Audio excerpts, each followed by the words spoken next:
Once I had written the divorce papers, Packard thought quickly. "Get out of my house," my husband said, sneering. Provocatively beside him, his mistress was dreamily looking around the house. "Wow, all this high-end brand furniture. How lovely. It's a house that fits me perfectly."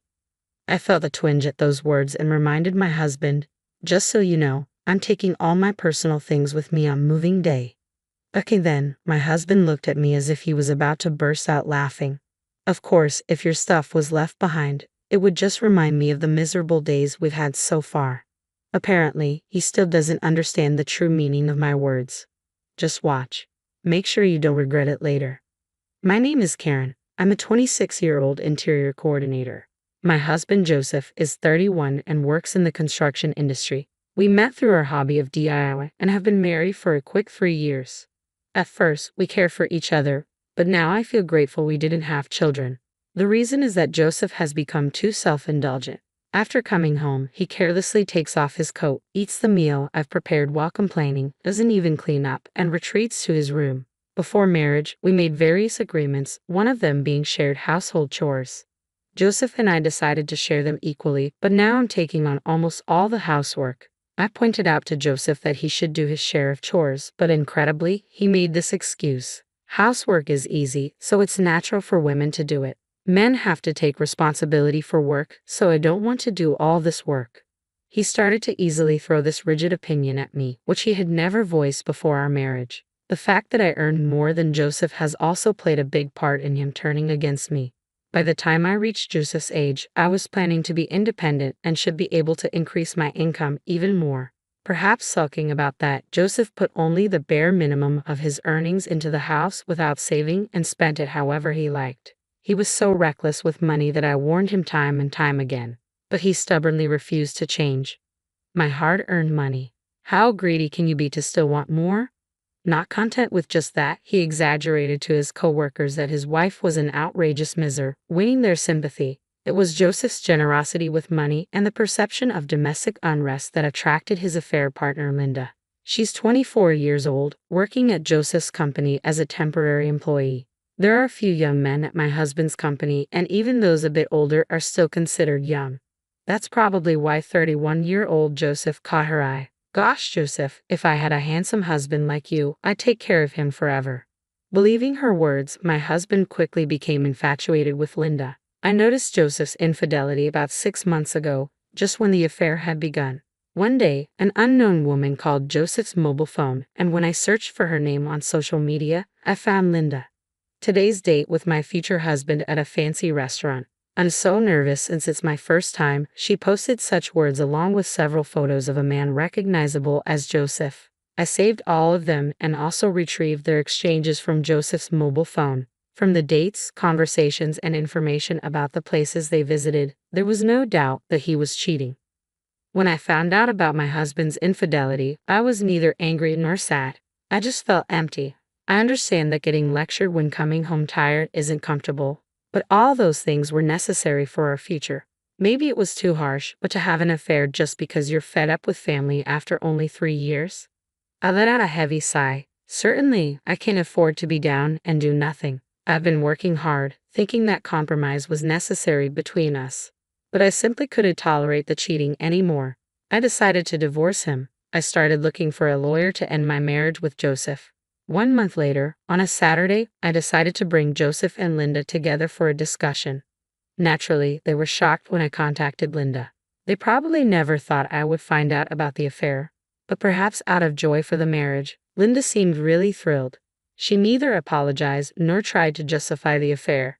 Instead, she immediately said, "Karen, are you really okay with his unprecedented compensation? I'm so happy."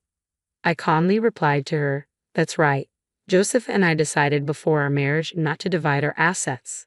At that moment, Linda held hands with Joseph and celebrated. Yes, Joseph and I had talked beforehand about what would happen if we ever divorced. In exchange for not dividing the assets, the compensation I would receive was also small. I was working too, so I didn't mind that part. But what made me angry was the complete lack of remorse for the adultery. How wonderful to live in such a stylish house filled with high-end brands. The appliances are the latest too. It's just the perfect house for me. I felt a strange sensation at those words. As I handed over the divorce papers, I confirmed something with Joseph. Even during our marriage, there's no division of the things I bought. I'm taking all my personal belongings with me. You do understand that, right, Joseph? Seemingly not understanding what I meant, Joseph paused for a moment and then spoke. It's obvious your plain clothes and bags wouldn't suit young Linda anyway. I have to buy her better things. If I leave your belongings here, they'll just be a reminder of the painful days we had together. It seemed he misunderstood, thinking I was talking about personal belongings like clothing. It was easier to let him continue thinking that than to start a fight. Tomorrow the movers will take everything, so be prepared. The two of them were already ignoring what I was saying, looking around the house's interior. It seemed Joseph didn't understand the meaning of no division of property, but that's none of my concern. Take a good look while you can. Oh, I can't wait for tomorrow's move. The next morning, they came to see me off as if they were hurrying me to leave early. Ignoring them, I waited for the moving company's arrival. Then, right on time, a large truck arrived. The workers energetically called out to me, "Thank you for choosing us today. We have another truck waiting nearby, so please don't worry." Linda, with a clouded expression, hesitated as she approached me.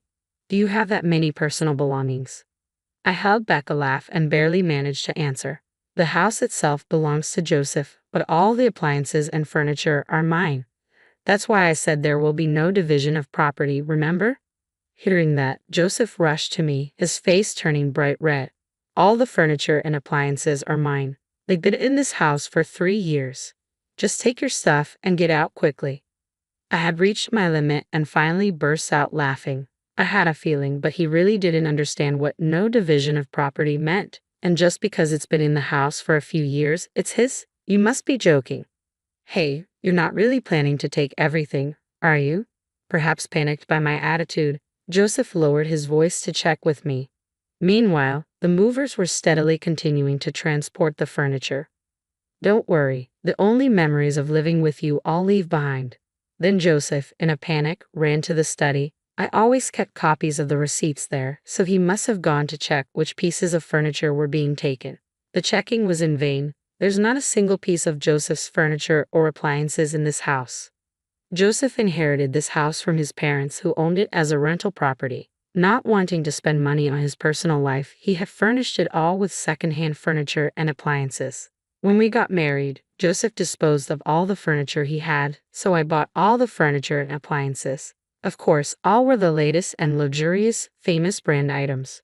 Being an interior coordinator by profession, I was quite particular about the design of the furniture and appliances. Moreover, after trial and error, I placed the upscale furniture in visually pleasing arrangements. I think it had an opulence that made it look far from a second-hand house, even if I say so myself. Linda couldn't help but be enchanted as she looked around the room. Meanwhile, Joseph came back with a pale face. By that time, the house was already being cleaned after the removal. Literally, not a speck of dust remained. Linda kept screaming at me, "This is terrible. I can't believe this is happening." Finally, a worker looked around the house and asked, concerned, "The house is empty now. Are you sure this is okay?" "There's no problem since I'm moving out. What I bought with my own money, please deliver it to the address where my parents are in the new house," I said. The workers jumped into the truck and drove off briskly. "Hey, I didn't hear about this. What are you going to do?" Linda was still angry, coming at me again. Just then, a car pulled up from behind and she jumped in alarm. "Wait, who's coming now? What are you plotting?" she demanded, looking utterly bewildered. "Karen, it's been a while. Is it true you're giving me the wallpaper?" A friend of mine emerged from the car. "That's right, the wallpaper too," I said. "It had been custom made by a designer I met through work, and I paid for it to be completely replaced, so even the wallpaper was my personal property. Since this tack was reusable, a bit of maintenance and resizing would allow it to be used again without any problems." You're gonna peel off the wallpaper too?" Linda was staring at me in disbelief, but my friend just shrugged and began to peel off the wallpaper. "Please, can you at least leave that alone?" My husband pleaded with me, but I ignored him. "If you see my personal belongings I left behind, you'll be reminded of me, and that's unpleasant, right? That's why I decided to give it all to my friend," I said. Having said that himself, he couldn't correct it and was confused and panicked. Generally, if you replace all the wallpaper in a house, it costs at least $5,000. Since they have to buy new furniture as well, it's undoubtedly a painful expense for them. I had all the tasteful furniture and appliances removed without leaving a single piece, and even the wallpaper was peeled off. Now the house looks older than its actual age. To live a sweet life in a room that looked good before the contractors came in for the two of them who had such a dream, it must be an unbearable reality. They seemed to have no energy left to complain to me, and Joseph and Linda were dumbfounded. After seeing off my friend with a smile as she collected the wallpaper, I got in the car. Well, this is goodbye. Farewell. I casually bid farewell to the two of them and left the empty house behind. Afterwards, I used the furniture and appliances in my new home, but I soon got sick of the fact that Joseph had used them. I called a friend who was a buyer to sell them. Fortunately, they were in very good condition, and I was able to sell them for a higher price than expected. What kind of furniture should I buy next? Where should I place them? As I was thinking about these things, I got a call from Joseph after a long time. Linda just won't stop going on about how you arrange the furniture. Come to the house once. I didn't want to meet them, and it troubled me a lot, but my interest as an interior coordinator won out. What kind of furniture had those two bought? What kind of interior design did they want? All right, I'll go just to hear what you have to say. I found myself agreeing. Really? Remember, you promised, Joseph exclaimed with apparent joy before hanging up. On the promised day, I arrived at their place and was shocked at what I saw. They hadn't even re-wallpapered, and as for the furniture and appliances, it was all obviously second-hand stuff gathered from used goods stores. It looked exactly like a cheap apartment where a student might live. A whole month had passed since we parted ways, and this was just too much. Wait, what is this? This is beyond an interior design problem. I was at a loss for words. Linda took this as an insult and exploded in anger. We gathered this stuff just to live for now. We'll replace it soon. Since you took everything, use your connections or whatever and make this a house we can brag about to our friends. She seemed to be very unhappy with a life surrounded by second-hand furniture and appliances. She was irritated throughout our conversation. Even asking for the budget, it wasn't enough for my fee. What's this? You're a talented coordinator, but you can't do this. You're useless, Linda said, facing me with indignation. No matter how skilled, any coordinator can't do much with such a limited budget. This is ridiculous and way beyond connections, I explained, feeling stumped. She seemed serious about having me arrange high-end brand furniture and appliances on such a tight budget. Linda, now entirely frustrated, finally began to explode in anger. This is ridiculous. Did you come here just to look down on me? If you don't like it, I'll leave, but if you want to furnish your home on that budget, you should at least polish your interior sense. You really are making fun of me, but just because you have a slightly fashionable job, don't get so overconfident.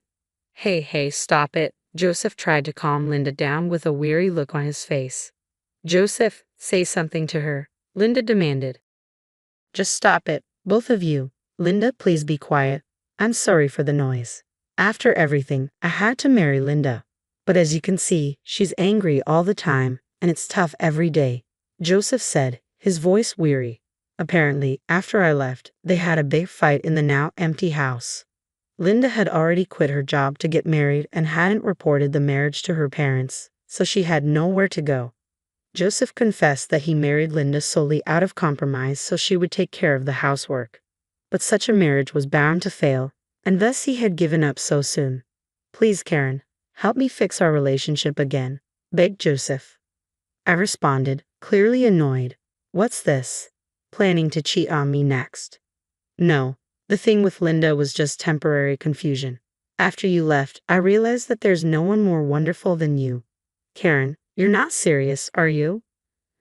I suddenly realized I had raised my voice. You're the one who told me to get out of this house, right? I divorced you just like you wanted. You can't possibly expect me to change my mind now. Please, Karen, don't call me by my first name so casually. This rundown house is your chosen castle with your affair partner. You two should get along together. Wait, Karen. Ignoring Joseph's pleas, I quickly left the house. It's not worth satisfying curiosity by looking into someone else's downfall. What a life lesson, I thought to myself. Later on, I heard that Joseph and Linda begged their parents to help with the cost of purchasing furniture and appliances, but they were apparently disowned by both sets of parents. No one would help with buying furniture and appliances, let alone forgive them for marrying after an affair. So they reluctantly continued to live in that second-hand house. I can't even muster any sympathy for them anymore. It's the result of their actions. As for me, I recently met a male interior designer through work.